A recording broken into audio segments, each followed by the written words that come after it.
Assalamualaikum warahmatullahi wabarakatuh. Perkenalkan, nama saya Mafulan dengan stambuk A111200025. Pada kesempatan kali ini saya akan menjelaskan beberapa materi mata kuliah kajian lingkungan hidup. Baiklah, materi pertama yang akan kita bahas yaitu kriteria kawasan konservasi. Hendaknya pemanfaatan sumber daya yang berkelanjutan, berwawasan lingkungan, melindungi zona yang sensitif, merupakan habitat yang mempunyai nilai konservasi yang sangat tinggi dan sangat rentan. Kemiripan desain dengan prototip kawasan konservasi yang telah ada ditetapkan sebagai zona tertentu antara lain zona rehabilitas, zona perlindungan, zona pelabuhan di dalam kawasan konservasi, dan lain sebagainya. Materi kedua yang akan kita bahas yaitu pengolahan kawasan lindung. Pengertian kawasan lindung Kepres 32 tahun 1990 adalah rangkaian proses kegiatan mulai dari perencanaan, penataan, pengaturan, pengawasan, dan evaluasi terhadap kawasan lindung agar tujuan penetapan kawasan lindung dapat diwujudkan.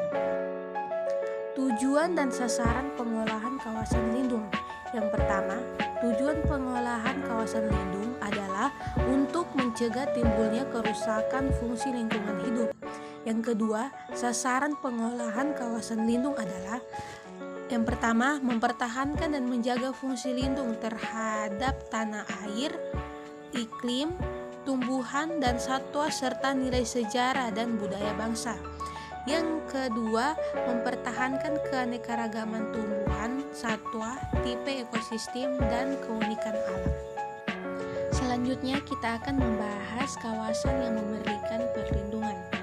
Pada kawasan ini terbagi menjadi 3. Yang pertama, kawasan hutan lindung. Menurut pasal 7, perlindungan terhadap kawasan hutan lindung dilakukan untuk mencegah terjadinya erosi, bencana banjir, sedimentasi, dan menjaga fungsi hidrologis tanah untuk menjamin ketersediaan unsur hara tanah, dan air permukaan. Kemudian yang kedua, kawasan bergambut. Perlindungan terhadap kawasan bergambut dilakukan untuk mengendalikan hidrologi wilayah yang berfungsi sebagai penambatan air dan pencegah banjir, serta wilayah yang berfungsi sebagai penambat air dan pencegah banjir, serta melindungi ekosistem yang khas di kawasan yang bersangkutan. Kemudian yang ketiga yaitu kawasan resapan air. Menurut pasal 11, perlindungan terhadap kawasan resapan air dilakukan untuk memberikan ruang yang cukup bagi peresapan air hujan pada daerah tertentu untuk keperluan penyediaan kebutuhan air tanah dan penanggulangan banjir, baik untuk kawasan bawahannya maupun kawasan yang bersangkutan. Pasal 12, kriteria kawasan resapan air adalah curah hujan yang tinggi, struktur tanah yang mudah meresapkan air, dan bentuk geomorfologi yang mampu meresapkan air hujan secara besar-besaran. Lanjut, kita akan membahas kawasan perlindungan setempat. Yang pertama, kawasan sempadan pantai. Pasal 13, perlindungan terhadap sempadan pantai dilakukan untuk melindungi wilayah pantai dari kegiatan yang mengganggu kelestarian fungsi pantai. Pasal 14, kriteria sempadan pantai adalah daratan sepanjang tepian yang lebarnya proporsional dengan bentuk dan kondisi fisik pantai minimal 100 meter dari titik pasang tertinggi ke arah darat. Kemudian yang kedua, kawasan sempadan sungai.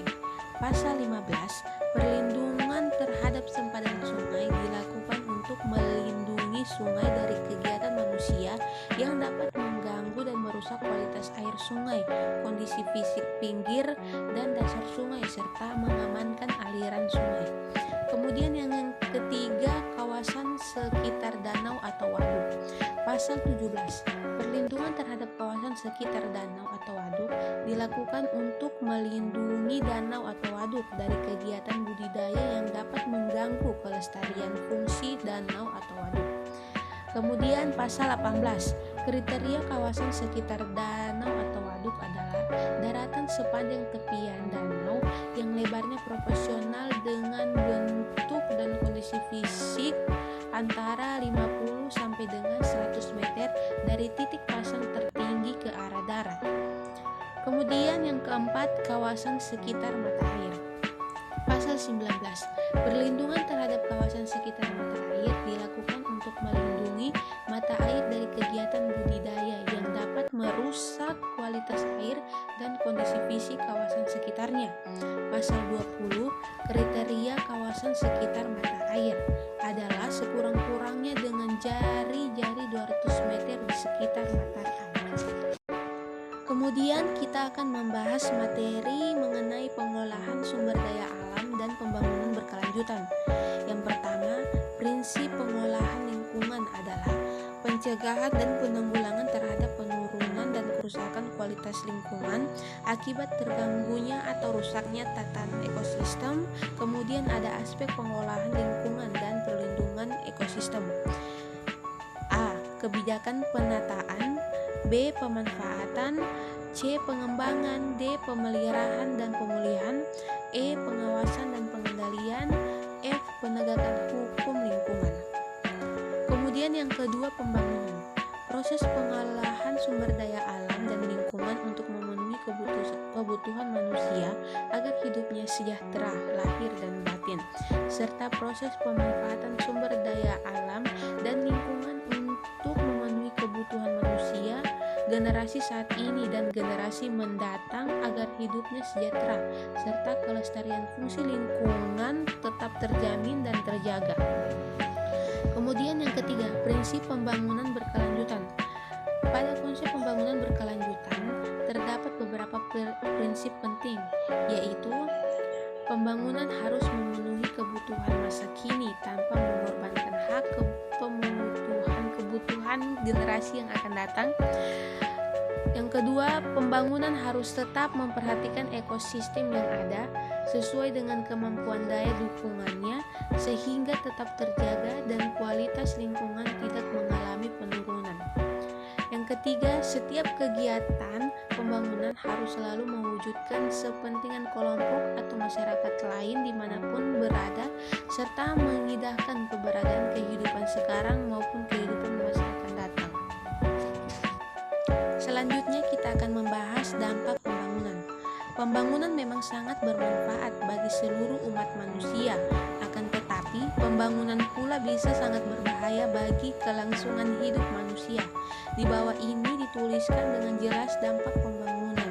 Yang pertama, dampak perubahan iklim.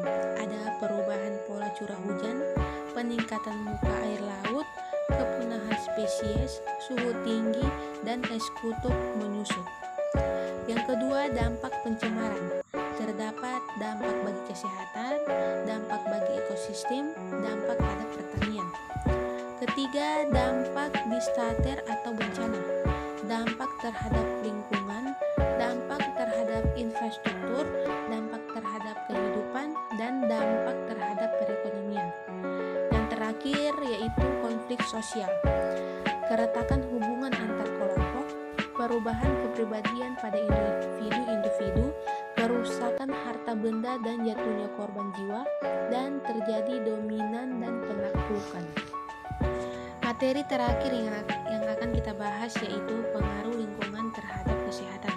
Kesehatan lingkungan merujuk pada karakteristik kondisi lingkungan yang dapat mengganggu kesehatan, terutama pada aspek gaya hidup, miras, rokok, narkoba, makanan berlemak, dan lain sebagainya. Kemudian hubungan manusia dan lingkungan. Manusia merupakan makhluk yang mempunyai ambisi yang luar biasa, ingin melakukan apa saja demi membahagiakan keluarga tentunya.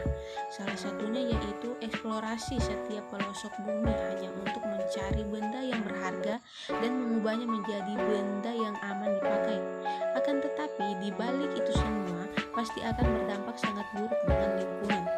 Ada beberapa sumber perubahan lingkungan yang berdampak buruk bagi kesehatan manusia. Di antaranya, yang pertama, aktivitas manusia, terutama pembangunan industri, transportasi, dan pemukiman menghasilkan limbah yang menurunkan kualitas hidup. Yang kedua, aktivitas alam, letusan gunung berapi, banjir, badai, gempa, merubah kualitas air, udara, tanah, makanan, vektor, atau manusia itu sendiri.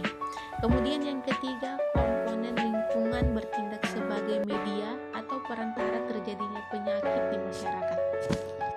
Sekian yang dapat saya sampaikan, lebih dan kurang